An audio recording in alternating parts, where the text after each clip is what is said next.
देखो यार, इस बात में कोई शक नहीं है कि हम किसी भी मंदिर में खुद से नहीं जाते हैं, बल्कि हमें बुलाया जाता है। और अभी पिछले कुछ दिनों से मैंने कई बार प्लान किया कि माता जी के मंदिर चलते हैं, लेकिन हर बार प्लान फेल हो गई।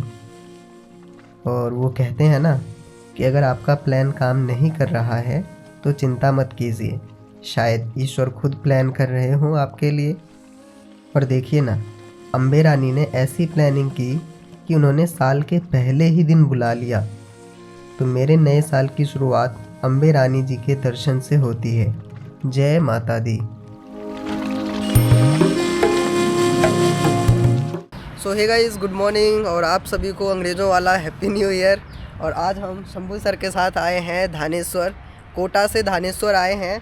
एक्चुअली हमने मोटो व्लॉगिंग इसलिए नहीं की क्योंकि आप देख सकते हो हमने क्या पहना है। ये रेनकोट पहना है, इसका मतलब कि बारिश हुई है। आज न्यू ईयर पे हमारा स्वागत कुछ ऐसा हुआ कि सुबह सुबह ही बारिश हो गई, इसलिए हमने मोटो व्लॉगिंग नहीं की। अभी हम धानेश्वर पहुंच गए हैं, इसलिए यहाँ पे क्या है ना कि मौसम थोड़ा सा खुला है, तो मतलब चलो अब करते हैं शुरू। तो शंभू सर हमें ले जाएंगे यहाँ धानेश्वर घुमाने। कहाँ जाएंगे सर? धानेश्वर आ गए, तो अब चलते हैं सीधा। ये इसका मेन गेट है, मेरे पीछे आप देख सकते हो, मतलब ये द्वार बना हुआ है और ये खड़ी अपनी बाइक और अब सीधा निकलते हैं धानेश्वर की ओर। माता रानी के दर तक का रास्ता कभी आसान नहीं होता, क्योंकि माँ सिर्फ उन्हीं को बुलाती हैं जो हर इम्तिहान देने का हौसला रखते हैं। एक्चुअली सफ़र के बीच में एक चेक पोस्ट भी आता है, जहां हमें बताया जाता है कि आगे कैमरा ले जाने की अनुमति नहीं है। दिल थोड़ा सा भारी हो जाता है, क्योंकि हम चाहते थे इस पवित्र सफ़र के हर पल को यादों में ही नहीं, कैमरे में कैद करके आप सभी लोगों तक पहुंचाया जाए। पर यहाँ सिर्फ कैमरे बंद होते हैं, हमारी यात्रा नहीं। और अब यहाँ से शुरू होता है सबसे कठिन और एडवेंचरस हिस्सा। यहाँ रास्ता पथरीला है, बाइक धीरे धीरे चलानी पड़ती है, क्योंकि हर पत्थर पर ग्रिप और बैलेंस की परीक्षा होती है। एक छोटा सा गलत कंट्रोल और सफ़र मुश्किल बन सकता है, इसलिए हर मोड़ पर ध्यान और दिल में सिर्फ माँ का नाम, जय माता दी। चारों तरफ सुनसान रास्ते, न ज़्यादा लोग न ज़्यादा आवाज़, सिर्फ बाइक की गूंज और पहाड़ों की खामोशी।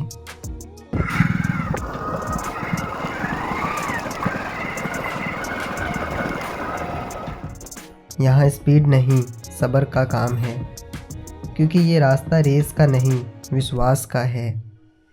बाइक पर चलते हुए भी महसूस होता है कि जैसे माँ हर पत्थर पर रास्ता खुद बना रही हैं। जब कभी बाइक लड़खड़ाती है तो लगता है जैसे कोई अदृश्य शक्ति संभाल लेती है। और जब मंदिर करीब आता है ना, तो समझ आता है कि ये पथरीला और सुनसान सफ़र सिर्फ एक राइड नहीं, बल्कि ये भक्ति की यात्रा थी।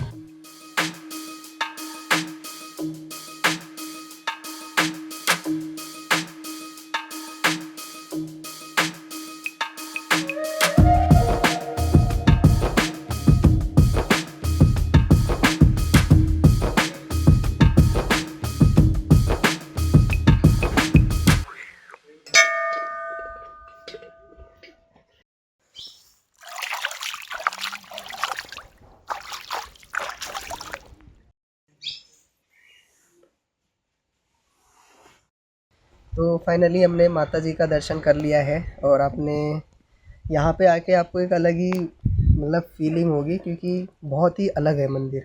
मतलब वैसा कुछ नहीं है जैसे हम आमतौर पे देखते हैं कि बहुत बड़ा मंदिर है या ऐसा वैसा नहीं है, बहुत ही सिंपल और नॉर्मल मंदिर है। अभी आपने देखा ही वीडियो में, अब इसको थोड़ा और एक्सप्लोर करते हैं। और अभी हमें इधर एक रास्ता दिखा है, हम सोच रहे हैं कि इधर जाके एक बार देखते हैं। और हमने अभी पता भी किया, इधर एक अंकल थे, उनसे पूछा उधर जा सकते हैं, तो उन्होंने कहा कि हाँ। तो एक बार चल के देखते हैं कि उधर क्या है। एक्चुअली उधर चढ़ाई भी बहुत है, अब हम बाइक लेके जाएंगे इस चढ़ाई पे, देखते हैं क्या होता है। माता रानी का नाम लेके चल रहे हैं।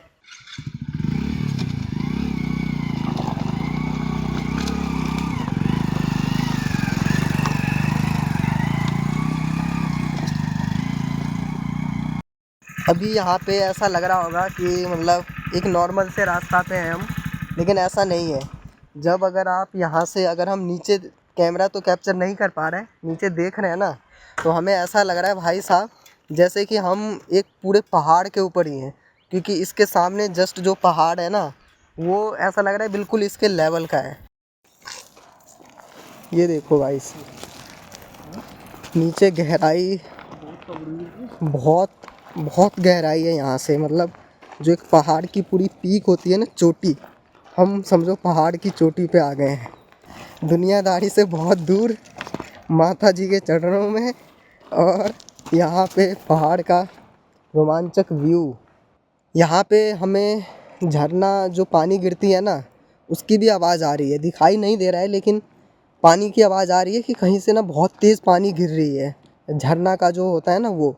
अब जो पानी की आवाज़ आ रही है ना वो बहुत ऐसा लग रहा है कि करीब है हम, तो हम थोड़ा सा आगे चल के देख रहे हैं, ज़्यादा नहीं देखेंगे, थोड़ा सा ही आगे चल के देखते हैं अगर हमें मिल जाए तो, क्योंकि पानी की आवाज़ बहुत तेज़ आ रही है। और ऐसा कुछ रास्ता भी देखो, इधर पगडंडी बना हुआ है, तो मे बी कि लोग इधर से जाते होंगे शायद। यहाँ पे देखो गाइस, चट्टानें देखो आप, पीछे भी आपने देखा है और यहाँ पे भी देखो कितनी बड़ी बड़ी चट्टानें हैं। अब जब हम इधर आए हैं ना तो अब इधर से ऐसा लग रहा है कि आवाज़ कहीं उधर दूर से आ रही है, और जब वहाँ पे खड़े थे तो ऐसा लग रहा था कि इधर से आ रही है। पता नहीं, मायावी झरना लग रहा है मुझे तो ये। पहले मायावी राक्षस होते थे, अब ऐसा लग रहा है कि मायावी झरना होता है। कोई नहीं, हमारी तलाश अभी भी जारी है झरना को ढूंढने में, शंभू सर लीड करते हुए। और हम एक ऐसे व्यू पॉइंट पे आ गए हैं ना जहाँ से हमें झरना तो नहीं लेकिन उधर से पानी आता हुआ दिखाई दे रहा है सामने से, तो मे भी झरना उसके बिल्कुल उस साइड होगी, क्योंकि हम जहाँ पे खड़े थे ना उधर से लग रहा था करीब है आवाज़। और यहाँ से देखो आप, ये देखो चट्टानें देखो इधर, ऐसा लग रहा है कि जैसे किसी ने वो प्लास्टर नहीं होता है घर में छत के ऊपर, वैसा किसी ने कर दिया है, ऐसे पत्थर बिखरे पड़े हैं। और नीचे खाई देखो, बहुत ज़्यादा गहराई है, यहाँ से देखने से नहीं लग रहा है लेकिन बहुत गहराई है, बहुत ही ज़्यादा। ये देखो, ये जो पेड़ आप देख रहे हो ना, ये डालियाँ देखो, आपको ऐसा लग रहा होगा कि वाइट वाइट ये सारे सूख गए हैं, लेकिन ये सूखे नहीं है। पता कैसे चला हमें? ये देखो, अभी यहाँ पे हमने इसको थोड़ा सा तोड़ा है, ये देखो अंदर से ग्रीन है, एकदम ग्रीन है अंदर से, तो ये सूखा नहीं है। पीछे हम जब रावत बाटा भी जा रहे थे तो उधर भी ऐसा कुछ देखने को मिला था, तो मैं कह रहा था आपको कि शायद ये सूख गए होंगे, बट यहाँ पे जब हम बिल्कुल करीब आए हैं ना इस पेड़ पौधे के, तब हमें पता चला कि भाई ये सूखे नहीं हैं, ये इनका रंग ही ऐसा होता है। ये देखो अंदर से ग्रीन है, देखो पूरा ग्रीन है अंदर से। यहाँ पे अलग अलग प्रकार के पेड़ पौधे भी देखने को मिल रहे हैं हमें, मतलब जो पहले हमने कभी देखा नहीं, उस वैसे वैसे पेड़ पौधे हैं अजीब अजीब।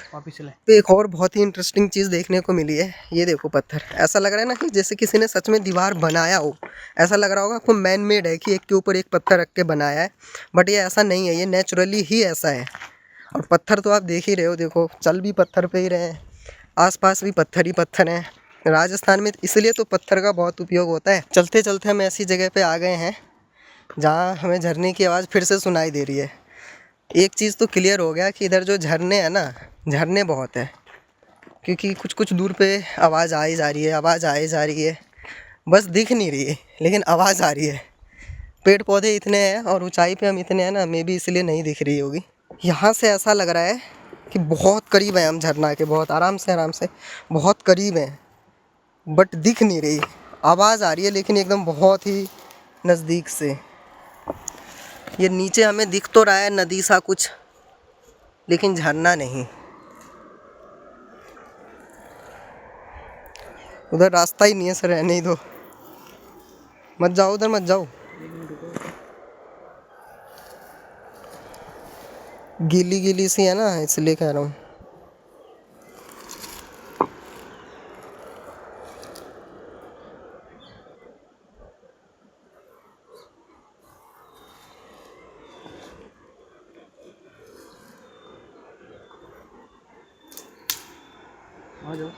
आ सकते हैं।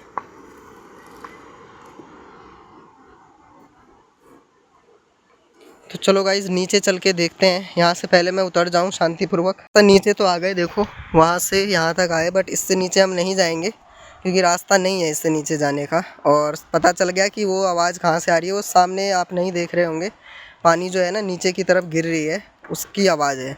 वो पानी और बहुत नीचे जा रही है। और ये देखो क्या घर ले जाएंगे क्या सर्दी में जलाने के लिए। ये गया, भूस्खलन हो गया गाइस, मैन मेड भूस्खलन। अब चलो भाई यहाँ से चढ़ाई करना है इतनी ऊपर, झरने की तलाश तो बहुत कर ली हमने, अब हमें करनी है अपनी बाइक की तलाश कि इस घने जंगल में हमने बाइक कहाँ लगाई थी। यहाँ तक तो आ गए, अब ढूंढते हैं बाइक। ये पेड़ देखो गाइस, ऐसा लग रहा है जैसे दूध का धुला होता है ना पेड़, वैसा लग रहा है। और इस पर बहुत ही यूनिक सा टेक्सचर भी है। पता नहीं, हमें खुद नहीं पता ये किस चीज़ का पेड़ है, बट देखने में बहुत प्यारा सा लग रहा है। और फाइनली हमारी बाइक भी मिल गई, वो खड़ी सामने अपनी बाइक। और रोड देखो आप, क्या रोड है। पहले रोड ऐसे बनता था पत्थरों से, पुराने टाइम का रोड। हाँ। पुराने ज़माने में आ गए गाइस हम। तो उम्मीद करता हूँ ये यात्रा आपको अच्छी लगी होगी, और अगर अच्छी लगी हो तो कमेंट में जय माता दी ज़रूर लिखिएगा। और हाँ, चैनल पर नए हैं तो सब्सक्राइब करके लाइक का बटन भी ज़रूर दबाइएगा। जय माता दी।